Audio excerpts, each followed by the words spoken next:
अरे मनीष, आज मैं घर से खाना नहीं लाया हूँ। एक काम कर, बिरजू के ढाबे से लिट्टी चोखा पैक करा ला। अभी लाया साहब। अच्छा एक काम कर, एक प्लेट तू भी खा कर आना। बिरजू के ढाबे का लिट्टी चोखा बहुत ही स्वादिष्ट होता है भाई। हाँ ठीक है साहब, पर थोड़ी देर लग जाएगी। बिरजू के ढाबे पर लाइन लगती है, बहुत देर में नंबर आता है। हाँ वो तो है, भीड़ तो रहती है उसके ढाबे पर। उसका बनाया लिट्टी चोखा दूर दूर से लोग स्पेशल खाने के लिए ही आते हैं भाई। ये सच है। बिरजू, जो कि बिहार के एक छोटे से गांव का रहने वाला था, आज जिसके ढाबे पर लंबी लंबी लाइन लगी है, किसी समय में बिरजू का परिवार गांव में सबसे गरीब परिवार था।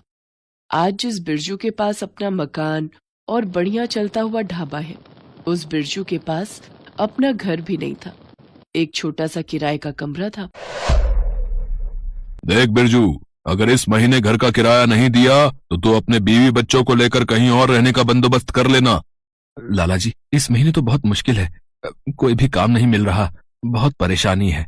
आप तो जानते ही हो, मैंने अपनी जमीन बेचकर आपका पिछला सारा कर्जा चुका दिया। बस 1-2 महीने की बात है, मुझे कोई काम मिल जाएगा तो मैं आपको किराए के पैसे दे दूंगा। नहीं अब और नहीं, मैं 15 दिन बाद फिर आऊंगा। तू मेरे रुपए तैयार रखना, उसी दिन घर खाली करवा लूंगा।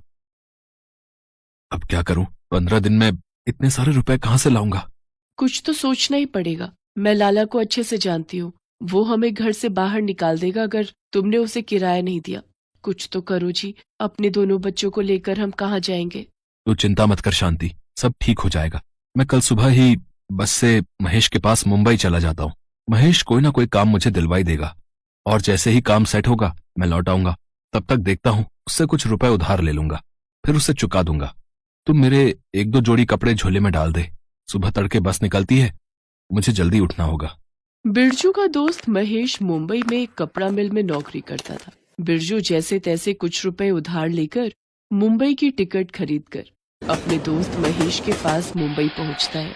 तू चिंता मत कर यार, यहाँ सब ठीक हो जाएगा। तुम मेरे साथ कलीम मालिक के पास चलना, मैं तुझे काम पे लगवा दूंगा, ठीक है? अच्छा ठीक है, तब तक मैं रात के खाने की तैयारी करता हूँ, ठीक है? तो रुक, आज मैं तुझे अपने हाथ का कुछ बनाकर खिलाता हूँ। बोल क्या खाएगा? यार बहुत दिनों से लिट्टी चोखा नहीं खाया यार, और मुझे बनाना नहीं आता। क्या तुझे लिट्टी चोखा बनाना आता है? लिट्टी चोखा? हाँ, वो तो बहुत आसान है। आज मैं तेरे लिए बढ़िया सा लिट्टी चोखा ही बनाता हूँ। ये हुई ना यार बात। चल आज दोनों दोस्त मिलकर एक साथ लिट्टी चोखा खाएंगे। मुझे बता दे क्या क्या सामान लाना है, मैं ले आऊंगा। महेश की पत्नी और बच्चे गांव में रहते थे, इसलिए वो मुंबई में अकेला रहता था और वो खुद ही खाना बनाकर खाता था। बिरजू बहुत ही बढ़िया और स्वादिष्ट लिट्टी चोखा बनाकर तैयार करता है। बिरजू यार, तेरे हाथों में तो जादू है यार। तू एक काम क्यों नहीं करता? तू यहाँ मुंबई में अगर लिट्टी चोखा बेचे तो तेरी अच्छी कमाई हो जाएगी यार। क्यों ना तू इसका ठेला लगा ले? बड़ा शहर है, समुद्र किनारे जुहू चौपाटी पर, तेरी अच्छी बिक्री हो जाएगी। पर ठेला लगाने के लिए तो पैसों की जरूरत पड़ेगी ना, और मेरे पास। अरे तू चिंता मत कर यार, मैं सब इंतजाम कर दूंगा ना। कुछ समय में ही महेश ने सारा इंतजाम कर लिया। महेश काफी समय से मुंबई में रह रहा था। वो बहुत से लोगों को जानता था जो खाने पीने की चीजों का ठेला लगाते थे। बिरजू का लिट्टी चोखे का ठेला तैयार हो जाता है और वो जुहू चौपाटी पर ठेला लगाने लगता है। शुरू शुरू में बिरजू के ठेले पर ग्राहक कम आते थे, क्योंकि हर किसी ने इस व्यंजन को नहीं खाया था। पर जो भी आता वो लिट्टी चोखे की बहुत तारीफ करता। भैया बहुत ही स्वादिष्ट बनाया। घी में डूबी लिट्टी, बैंगन और आलू का चोखा, और साथ में मिक्स वेज चोखा और टमाटर की चटनी। आहा, बहुत बढ़िया भैया, बहुत बढ़िया। बिरजू भाई, तुम्हारे लिट्टी चोखे का जवाब नहीं बता रहे। दुकान बंद करके सबसे पहले तुम्हारे ठेले पर ही आता हूँ। हाँ, अब बच्चों का पहले ही फोन आ गया कि पापा लिट्टी चोखा पैक करवा के ही लाना। शुक्रिया मालिक, आप लोगों को पसंद आया, मेरे लिए तो यही काफी है।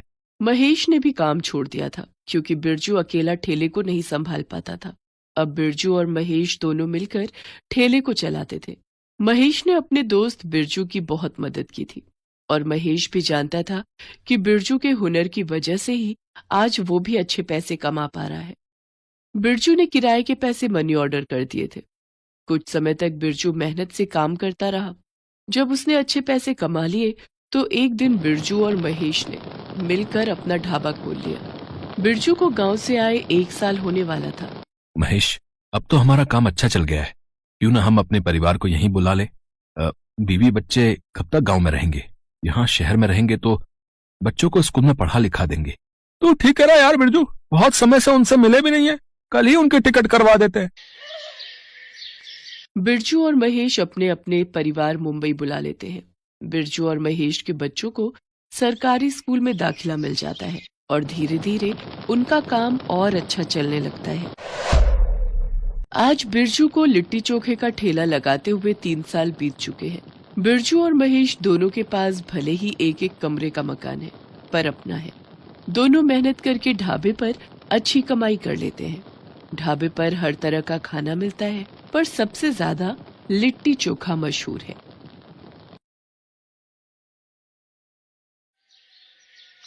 मंगला कहाँ हो? हमें देर हो रही है, जल्दी से ताला लगा कर आओ। आज दशहरे का दिन है, हमें समय से बाजार पहुंचना है। सब लोग अपना ठेला लगाने पहुंच गए होंगे, हमें भी अपना आलू टिक्की का ठेला समय पर लेकर पहुंचना चाहिए।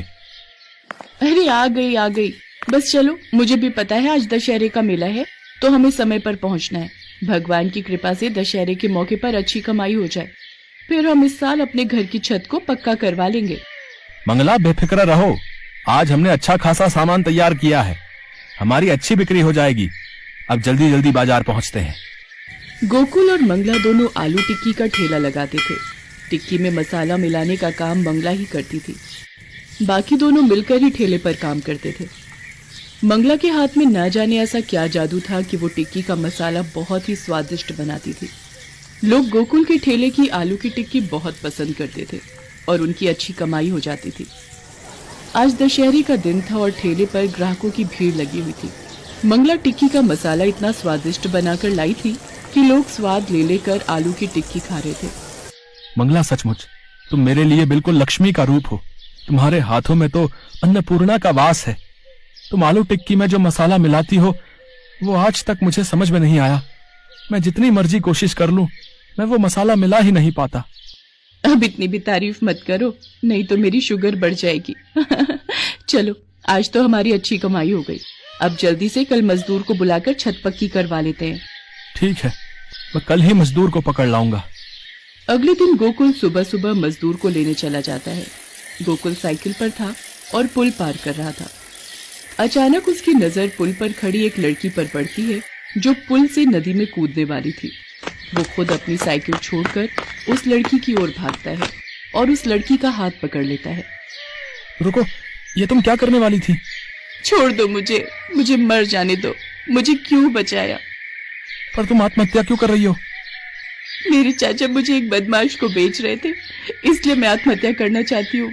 मेरा इस दुनिया में कोई भी नहीं है। तुम ऐसे हिम्मत मत हारो, भगवान ने हमें जीवन जीने के लिए दिया है। तुम मेरे साथ मेरे घर चलो, आओ मेरी साइकिल पर पीछे बैठ जाओ। लड़की देखने में बहुत सुंदर थी। वो गोकुल को बार बार देख रही थी। गोकुल साइकिल पर बिठाकर उसे घर ले आता है और मंगला को सारी बात बताता है। उस लड़की का नाम लता था। मंगला लता को खाना देती है। लता गोकुल और मंगला के साथ उन्हीं के घर में रहने लगी। मंगला देखने में भी सीधी साधी और साधारण थी। वो तो सिर्फ अपने काम पर ही ध्यान देती थी, पर धीरे धीरे गोकुल लता की खूबसूरती पर फिदा होने लगा। लता भी गोकुल को अपने प्यार के जाल में फंसाने लगी। गोकुल रोजाना अब कोई ना कोई बहाना बनाकर मंगला को अकेले ही काम पर भेज देता था और पीछे से गोकुल और लता दोनों घर पर अकेले थे। मंगला को कुछ शक हुआ और एक दिन वो जल्दी घर आ गई। उसने गोकुल और लता को एक साथ देख लिया और वो रोने लगी। आपने मुझे धोखा दिया। पति पत्नी के रिश्ते में विश्वास होता है जिसे आपने तोड़ दिया। काहे का विश्वास? मैं तुझसे ज्यादा सुंदर हूँ। अब गोकुल मेरे साथ रहेंगे, मैं उनसे शादी कर रही हूँ। वो तुझे तलाक दे देंगे। हाँ मंगला, अब मैं लता के साथ ही रहूंगा। मैं लता से बहुत प्यार करता हूँ। ऐसा न कहो, आप तो जानते ही हो मैं 2 महीने पेट से हूँ। मैं आपके बिना कैसे रहूंगी? ये हमारा पहला बच्चा है जो इस दुनिया में आने वाला है। गोकुल मंगला पर बिल्कुल भी तरस नहीं खाता। उसके व्यवहार को देखकर मंगला चुपचाप वहां से चली जाती है। गोकुल लता के साथ रहने लगता है। मंगला भूखी प्यासी सड़कों पर भटकती रही और एक दिन वो चलते चलते बेहोश होकर गिर गई। उसे जब होश आया तो वो अपने आप को एक ढाबे पर पाती है। उस ढाबे को एक शीला नाम की औरत चलाती थी। अरे, तुम्हें होश आ गया? रास्ते में आते हुए तुम्हें बेहोश होकर गिरते देखा तो अपने ढाबे पर ले आई। तुम कहाँ से आई हो बहन? और तुम चलते चलते बेहोश कैसे हो गई? ये लो, खाना खा लो, फिर मुझे आराम से बताओ। मंगला शीला को अपनी सारी कहानी बताती है और रो पड़ती है। अरे भाड़ में जाने दे ऐसे आदमी को। दूसरी औरत की सुंदरता की खातिर तुझ जैसी अन्नपूर्ण औरत को छोड़ दिया। तू चिंता मत कर, यहाँ ढाबे पर मैं तेरा आलू टिक्की का अलग स्टॉल कल ही खुलवा देती हूँ। तू आराम से मेरे पास रह और अपना आलू टिक्की का स्टॉल चला, और जो भी कमाई हो उसे जोड़कर अपने आने वाले बच्चे के लिए रख। और ऐसा ही हुआ। शीला ने कुछ ही दिनों में मंगला के लिए आलू टिक्की का स्टॉल खुलवा दिया। अब उसके ढाबे पर मंगला खूब मेहनत से आलू टिक्की बेचने लगी। लोगों को मंगला के हाथ की आलू टिक्की बहुत पसंद आती थी। शीला को भी इस बात का बहुत फायदा हो गया। धीरे धीरे ढाबे पर ग्राहकों की भीड़ बढ़ने लगी। दूर दूर से लोग मंगला के स्टॉल की टिक्की खाने आते थे। मंगला, तेरे हाथों में क्या जादू है? मेरे ढाबे पर लोगों की भीड़ बढ़ती जा रही है। तू तो मेरे लिए बहुत ही अच्छी किस्मत लेकर आई है। दीदी, आपने भी तो मेरी इतनी मदद की है, वरना आजकल के जमाने में कोई कहाँ इतनी मदद करता है। इधर मंगला का आलू टिक्की का काम अच्छा चल पड़ता है, उधर गोकुल की आर्थिक हालत खराब हो गई। मंगला के कारण ही गोकुल के आलू टिक्की के ठेले की अच्छी कमाई हो जाती थी, क्योंकि मंगला मसाला ही ऐसा बनाती थी कि लोग उंगलियां चाटते रह जाए। पर लता से वैसी आलू टिक्की नहीं बन पाई जैसी मंगला बनाती थी। इसी कारण गोकुल का आलू टिक्की का ठेला बंद हो गया और वो बिल्कुल बर्बाद हो गया। गोकुल सड़क पर आ जाता है। उसने घर भी बेच दिया था। अब वो लता के साथ दर दर भटक रहा था। आज मुझे मेरे कर्मों की सजा मिल रही है। मैंने मंगला के साथ बहुत गलत किया। मैंने तुम्हारे कारण अपनी लक्ष्मी जैसी पत्नी को छोड़ दिया। इसमें मेरी क्या गलती है? मैं तुम्हारी मंगला की तरह आलू टिक्की के मसाले नहीं बना पाती। कोशिश करती हूँ ना, पर वैसा स्वाद नहीं आ पाता। तुम एक काम क्यों नहीं करते? तुम मंगला से ही कह दो कि वो मुझे अपने जैसा आलू टिक्की का मसाला बनाना सिखा देगी, फिर तो हमारा काम चल जाएगा। मैंने सुना है एक ढाबे पर वो आलू टिक्की का बड़ा स्टॉल चलाती है और उसका काम बहुत अच्छा चल रहा है। एक दिन दूर से मैंने उसे देखा था, पर उसके पास जाने की मेरी हिम्मत नहीं हुई। मैं किस मुंह से उसके पास जाऊंगा? मैंने उसके साथ अच्छा किया ही क्या है? गोकुल मंगला के पास जाने के लिए मना कर देता है, पर एक दिन मंगला लता को बाजार में मिलती है। मंगला की गोदी में बच्चे को देखकर लता रो पड़ती है। मंगला, मुझे माफ कर दो, मैंने तुम्हारे साथ अच्छा नहीं किया। तुम नहीं जानती हम लोग किस हालत से गुजर रहे हैं। मुझे अपने जैसे आलू टिक्की का मसाला बनाना सिखा दो, ताकि मैं और गोकुल मिलकर फिर से आलू टिक्की का ठेला खोल सके। क्या तुम हमारी मदद करोगी? ठीक है, कल तुम मेरे स्टॉल पर आ जाना, मैं तुम्हें आलू टिक्की का मसाला बनाना सिखा दूंगी। अगले दिन लता मंगला से आलू टिक्की बनाने की विधि सीखने जाती है। मंगला उसे सिखा तो देती है, पर लता के हाथों में अब भी वो बात नहीं थी जो बात मंगला के हाथों में थी। गोकुल जानता था कि मंगला जैसी आलू टिक्की लता कभी नहीं बना पाएगी। उसने अपनी पत्नी, अपने बच्चे, अपना काम, सब कुछ अपनी गलतियों के कारण तबाह कर लिया, और मंगला ने पीछे मुड़कर नहीं देखा। वो लगातार आगे बढ़ती रही। मंगला आलू टिक्की वाली के नाम से आज 12 दुकानें उस शहर में बन गई थी।